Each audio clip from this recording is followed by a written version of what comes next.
ओम शांति 27/2/2026 प्रातः मुरली। ओम शांति। बाप दादा मधुबन।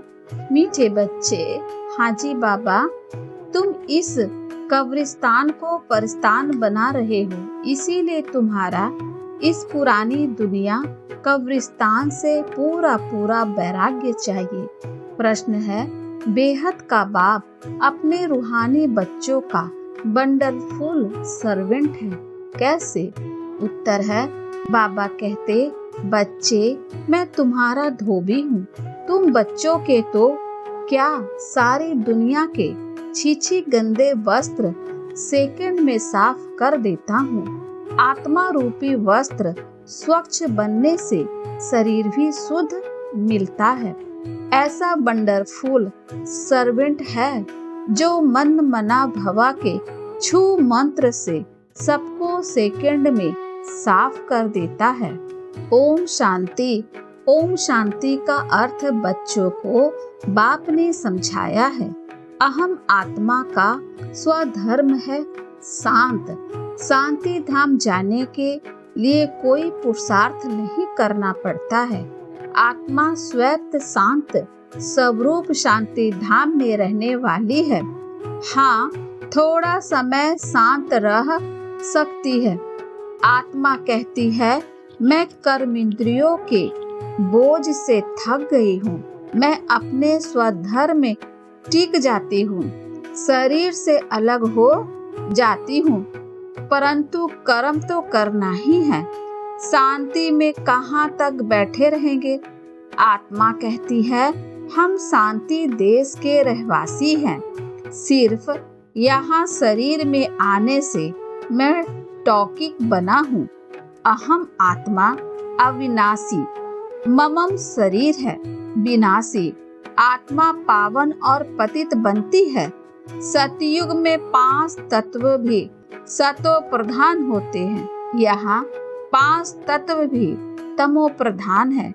सोने में खाद पड़ने से सोना पतित बन जाता है, फिर उनको साफ करने के लिए आग में डाला जाता है। इनका नाम ही है योग अग्नि। दुनिया में तो अनेक प्रकार के हठ योग आदि सिखलाते हैं, उनको योग अग्नि नहीं कहा जाता है। योग अग्नि यह है जिससे पाप जलते हैं।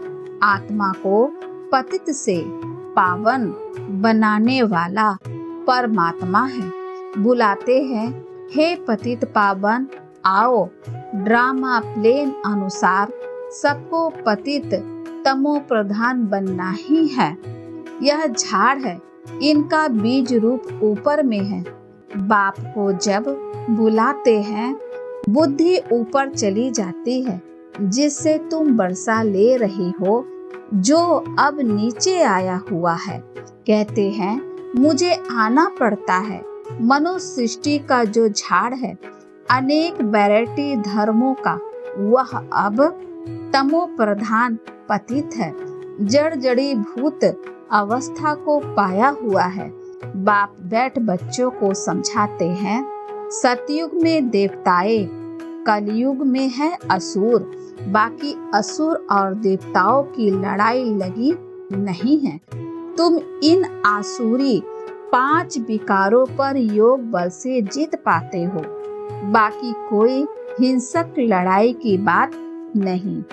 तुम कोई भी प्रकार से हिंसा नहीं करते हो, कभी किसी को हाथ भी नहीं लगाओगे। तुम डबल अहिंसक हो। काम कटारी चलाना यह तो सबसे बड़ा पाप है। बाप कहते हैं, यह काम कटारी आदि मध्य अंत दुख देती है। विकार में नहीं जाना चाहिए।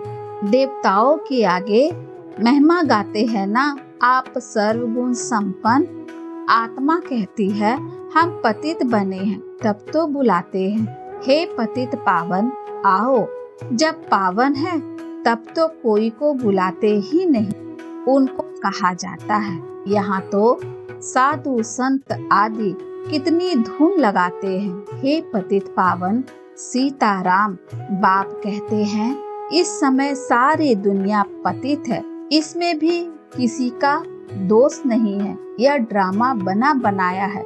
जब तक मैं आऊं इन्हीं को अपना पाठ बजाना है। ज्ञान और भक्ति फिर है वैराग्य। पुरानी दुनिया से वैराग्य, यह है बेहद का वैराग्य। उन्हों का है हद का वैराग्य।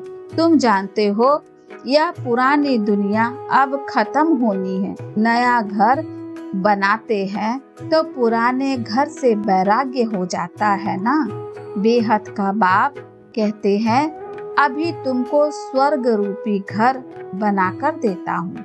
अभी तो है नरक, स्वर्ग है नई दुनिया, नरक पुरानी दुनिया।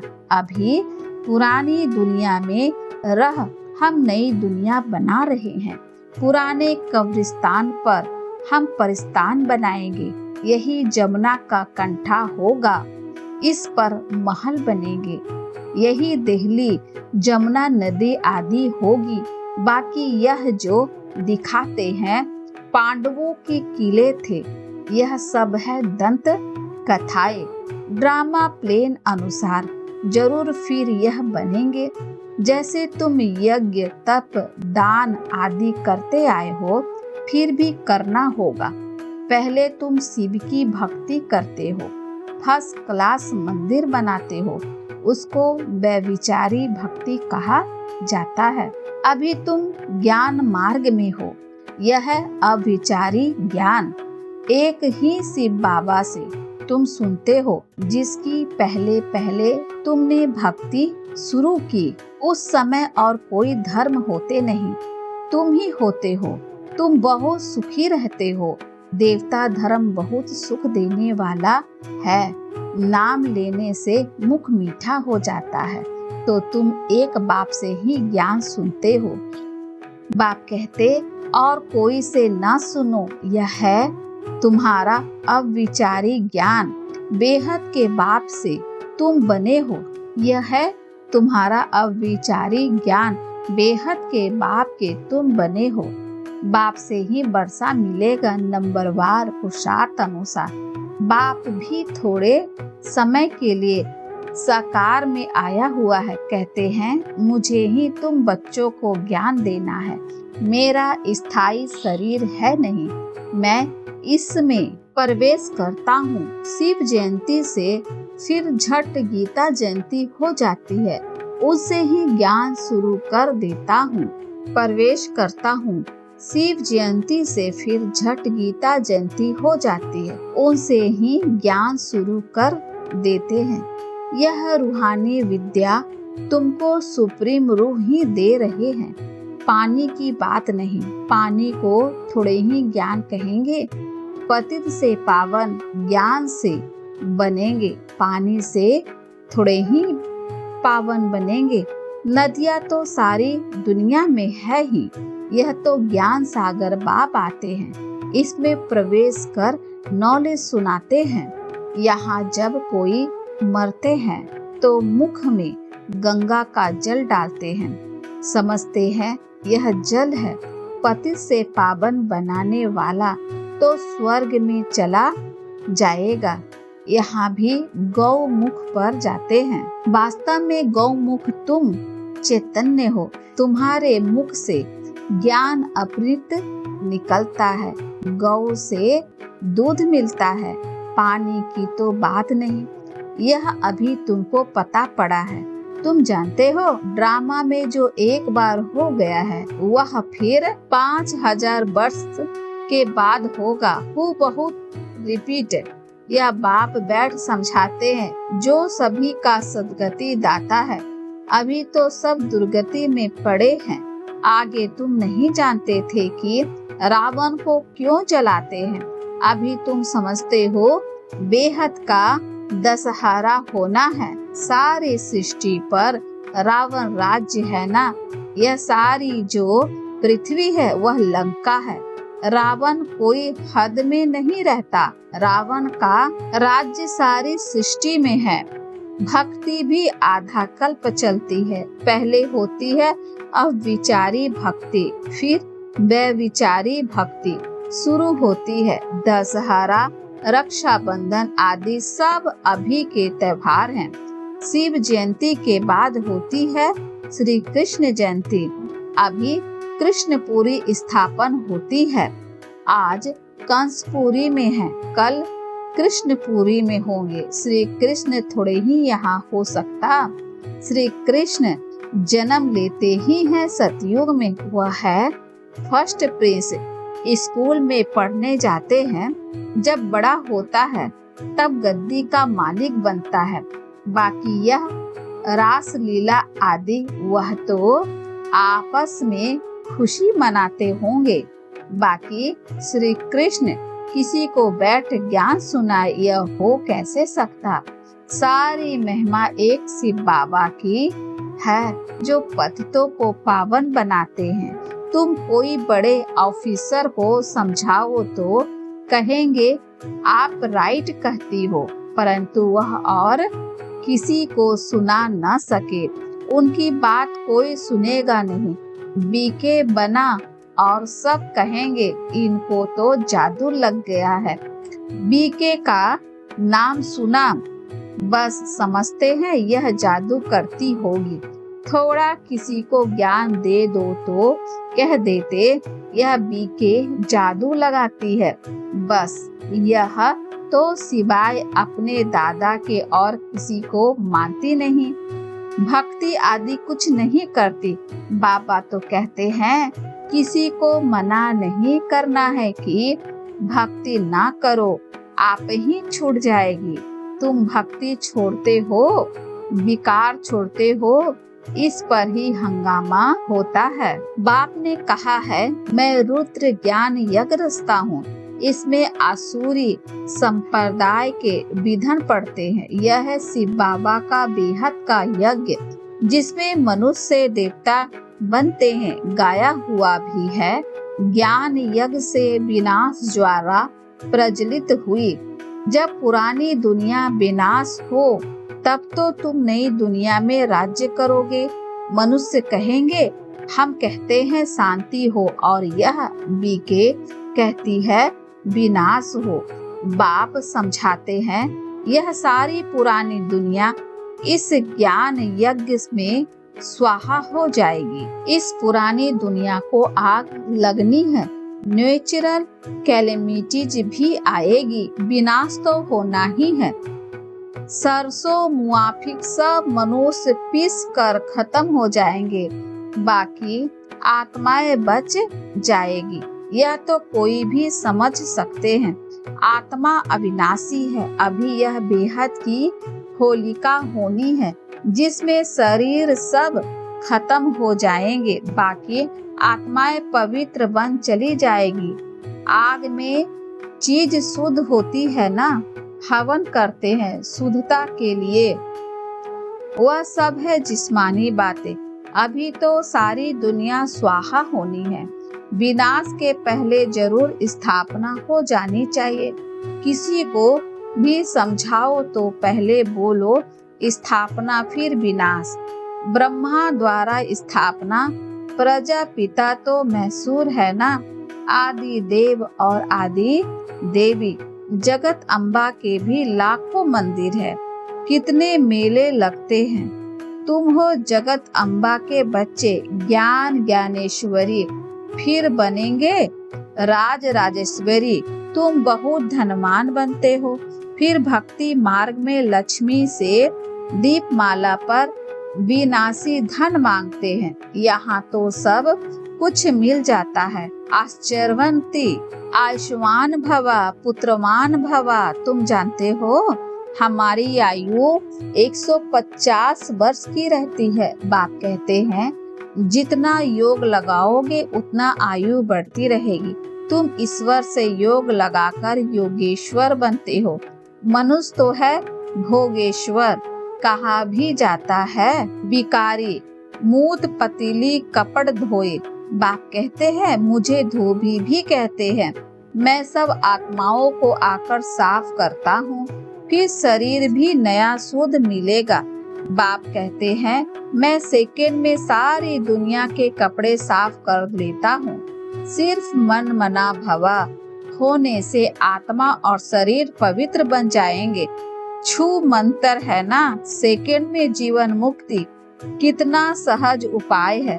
बाप को याद करो तो पावन बन जाएंगे। चलते फिरते सिर्फ बाप को याद करो और कोई जरा भी तकलीफ तुमको नहीं देता हूँ, सिर्फ याद करना है। अभी तुम्हारी एक एक सेकंड में चढ़ती कला होती है। बाप कहते हैं मैं तुम बच्चों का सर्वेंट बन आया हूँ, तुमने बुलाया ही है, हे पतित पावन आओ, आकर हमको पावन बनाओ। अच्छा बच्चे, आया हुआ हूँ तो सर्वेंट हुआ ना। जब तुम बहुत पतित बने हो तभी जोर से चिल्लाते हो, अब मैं आया हूँ, मैं कल्प कल्प आकर तुम बच्चों को यह मंत्र देता हूँ, मुझे याद करो तो तुम पावन बन जाओगे।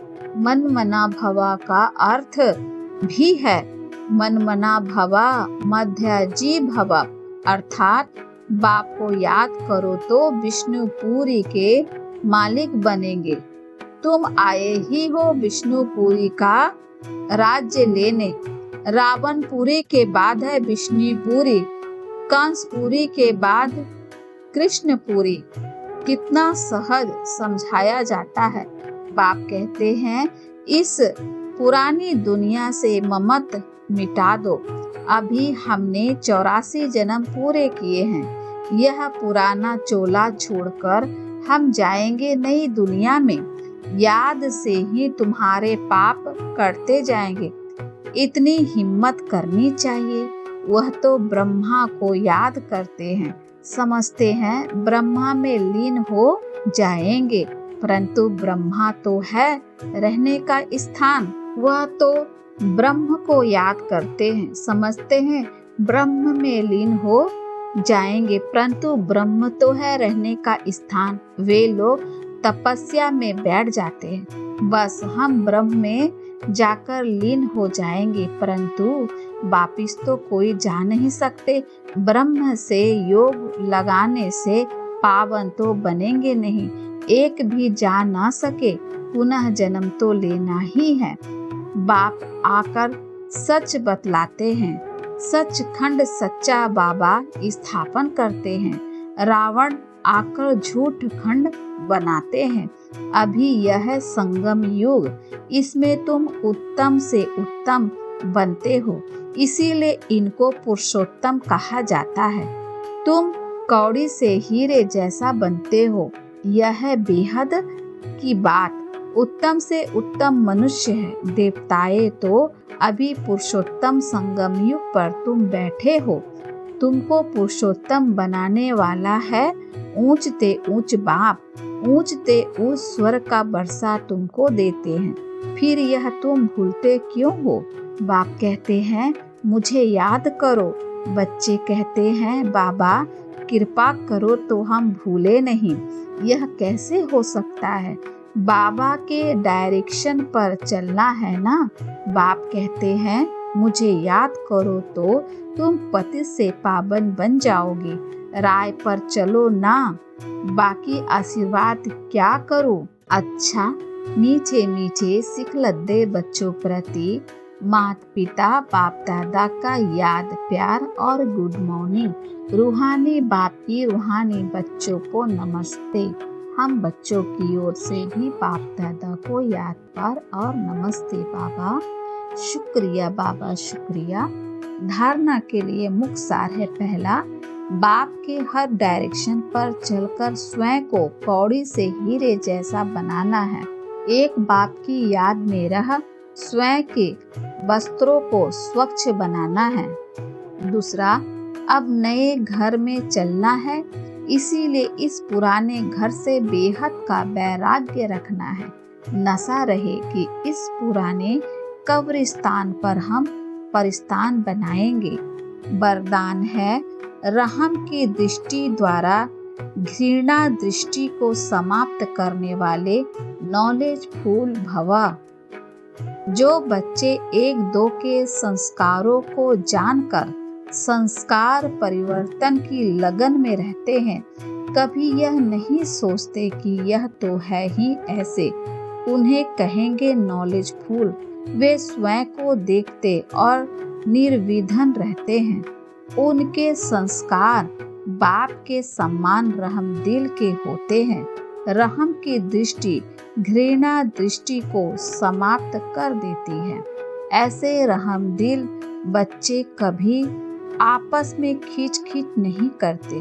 वे सपूत बनकर सबूत देते हैं। स्लोगन है, सदा परमात्मा चिंतन करने वाले ही बेफिक्र बादशाह हैं। उन्हें किसी भी प्रकार की चिंता नहीं हो सकती। सदा परमात्मा चिंतन करने वाले ही बेफिक्र बादशाह हैं। उन्हें किसी भी प्रकार की चिंता नहीं हो सकती। ये अव्यक्त इशारे एकता और विश्वास की विशेषता द्वारा सफलता संपन्न बनो। स्वयं उन्नति और सेवा की उन्नति दोनों में एक ने कहा, दूसरे ने हाँ जी किया। ऐसे सदा एकता और दृढ़ता से बढ़ते चलो। जैसे दादियों की एकता और दृढ़ता का संगठन पक्का है, ऐसे आप रत्नों का भी संगठन पक्का हो तो संगठन की शक्ति जो चाहे वह कर सकती है। संगठन की निशानी का यादगार है 5 पांडव। अच्छा, ओम शांति।